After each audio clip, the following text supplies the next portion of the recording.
Hi, my name's Mike Findley, and I'm the math department head here at St. Francis Xavier Secondary School. I'm here to talk to you about what a grade 9 student might expect when they come here to take math at high school. So you'll have a math teacher, and that math teacher will have a website. And at that website, a student can gather information about the course. Things like the course outline, the course of study, how the student will be evaluated. Important items like that are posted at the website. And in addition, lessons for class will also be posted there. In fact, students are actually expected to visit that website and print out some lessons and be prepared for class when they show up. They'll have a lesson in hand, and the teacher will help them fill it in, and it will lead to discussion, is the idea.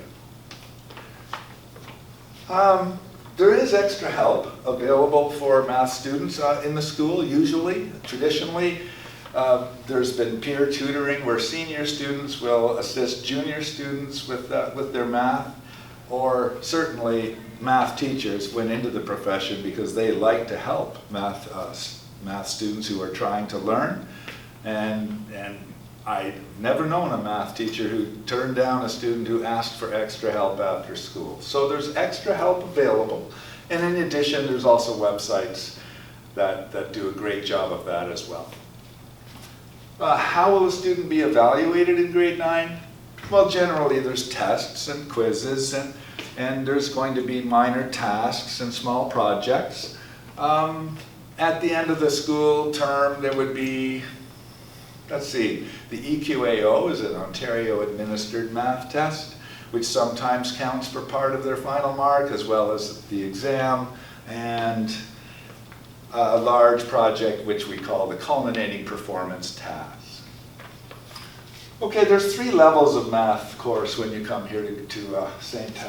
Francis Xavier. Essential, applied, and academic. And these courses are different, and it's probably wise to think about and make a wise choice about what's most appropriate for the student. So let's see. In essential math, you learn the essential math that the citizen needs to function in our society. Things like, how do you earn money? How do you calculate a paycheck? What is an item going to cost if there's a discount and then you have to add tax?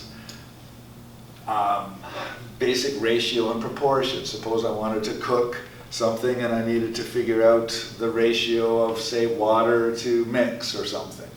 The basic skills of math that are needed to function. Essential math.